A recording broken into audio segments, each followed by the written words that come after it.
شكرا يا ربي شكرا هديت قلبي شكرا نورت دربي شكرا شكرا يا رب.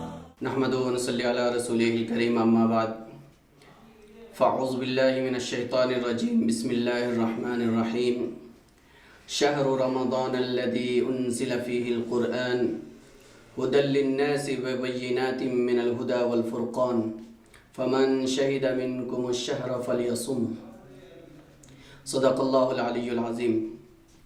اس نشست میں ہمارے گفتگو کا عنوان ہے استقبال رمضان. رمضان کا استقبال ہم لوگ کیسے کریں اور استقبال کرنے کا مطلب کیا ہے. سب سے پہلے ہم کو یہ سمجھنا ہے کہ رمضان کا استقبال کیا ہے. استقبال کا مطلب یہ کوئی شخصیت نہیں ہے جن کے انتظار میں ہم روڈ پہ یا راستوں میں کھڑے رہیں. استقبال کا مطلب یہ ہے کہ رمضان کے مہینے میں مکمل طور پر اس کے اندر جو احکام دیے گئے ہیں، جو کام دیے گئے ہیں، جو عبادات اس کے اندر مشروع ہیں، اس کو کرنے کے لیے ہم پریپیئر رہیں، تیار رہیں، ذہنی طور پر اور جسمانی طور پر مستعد رہیں کہ جیسے ہی رمضان آئے گا اس کے سارے کام کو ہم انشاءاللہ مکمل طور پر انجام دیں گے. یہ ہے استقبال رمضان کا مطلب.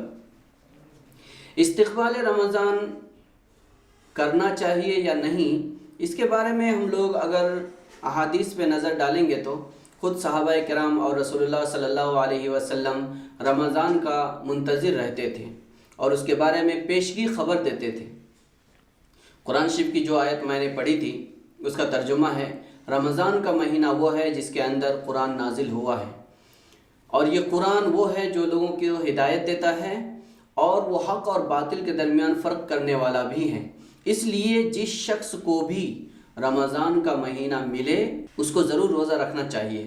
یہ اللہ تبارک تعالیٰ کا حکم ہے. حضرت سلمان فارسی رضی اللہ تعالیٰ عنہ کہتے ہیں کہ شعبان کے آخر دنوں میں رسول اللہ صلی اللہ علیہ وسلم نے ہمارے بیچ میں خطبہ دیا. اس خطبے کے اندر آپ صلی اللہ علیہ وسلم نے فرمایا کہ سنو، تمہارے سامنے ایک بہت عظیم اور مبارک مہینہ آ رہا ہے. یہ رمضان کا مہینہ ہے. اس مہینے میں ایک رات ہے جو خیر من الف شہر، 1000 مہینوں سے بہتر ہے. اس مہینے کے اندر اللہ تبارک تعالیٰ رزق بڑھا دیتے ہیں. اس مہینے میں فرض پڑھنے والوں کو 70 فرض اور نفل ادا کرنے والوں کو 1 فرض کا ثواب دیتے ہیں. یہ مہینہ مواسات اور غمخواری کا مہینہ ہے. یہ مہینہ صبر کا مہینہ ہے. صبر کا ثواب جنت ہے. جو آدمی ایک قطرہ پانی کے ذریعے سے یا ایک گھونٹ شربت کے ذریعے سے یا ایک کھجور کے ذریعے سے کسی کو افطار کرائے گا، اللہ تعالیٰ روزہ رکھنے والے کے برابر اس کو ثواب دے گا. اس طرح سے رسول اللہ صلی اللہ علیہ وسلم نے تقریباً 11 صفتیں بیان فرمائی رمضان کی.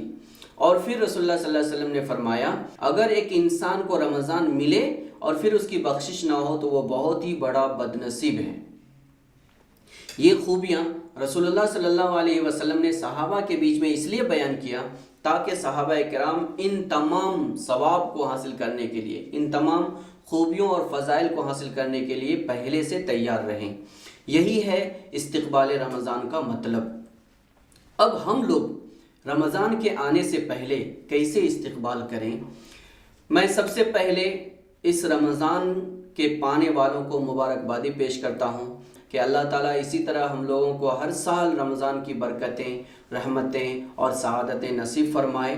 بہت مبارکباد ہے وہ لوگ جن کو اس سال رمضان کا مہینہ ملا ہے. نہیں تو کتنے لوگ ہیں جو رمضان سے پہلے گزر چکے ہیں اور ان کو رمضان کا یہ مہینہ نہیں مل سکا ہے. ہم کو ملا ہے تو ہمیں اسے غنیمت سمجھنا چاہیے اور اللہ تبارک تعالیٰ کا احسان سمجھ کر اس کو انجام دینا چاہیے. اس کی عظمت اور اس کی فضیلت کو سامنے رکھ کر کے عمل کرنا چاہیے. اس کے اندر ہم لوگوں کو 3-4 کام کرنا ہے.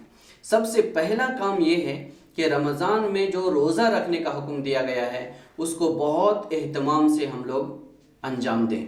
روزے کے اندر ذرہ برابر بھی کمی کوتاہی نہ کریں کسی بہانے سے یا کسی عذر سے. البتہ ایک شرعی عذر ہے تو کوئی بات نہیں ہے.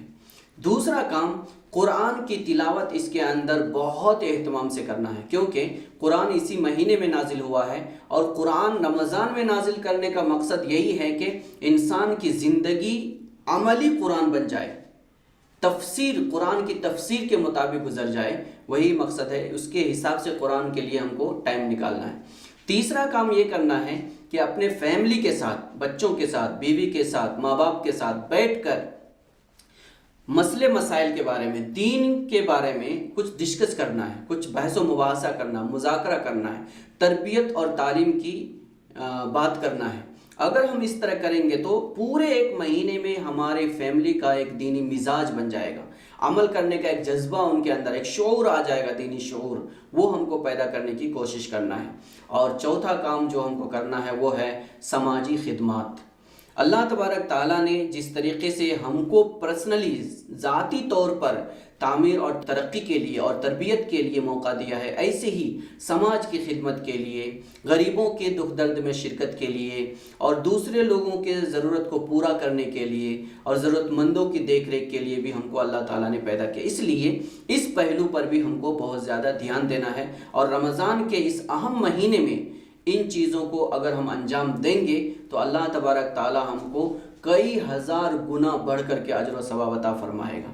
تو رمضان کے استقبال کے لیے ہم سب تیار رہیں، اور اللہ تعالیٰ سے دعا کریں کہ اللہ تعالیٰ اس طرح رمضان کی برکتیں ہمیں ہر سال عطا فرمائیں۔ اللہ تعالیٰ سے دعا کریں کہ اللہ تعالیٰ ہم سب کے اس رمضان کو اپنے شایان شان قبول فرمائے، اور اپنے شایان شان ہم کو عمل کرنے کی توفیق عطا فرمائے۔ وآخر دعوانا الحمدللہ رب العالمین۔ السلام علیکم ورحمۃ اللہ وبرکاتہ۔ شكرا يا ربي شكرا، هديت قلبي شكرا، نورت دربي شكرا،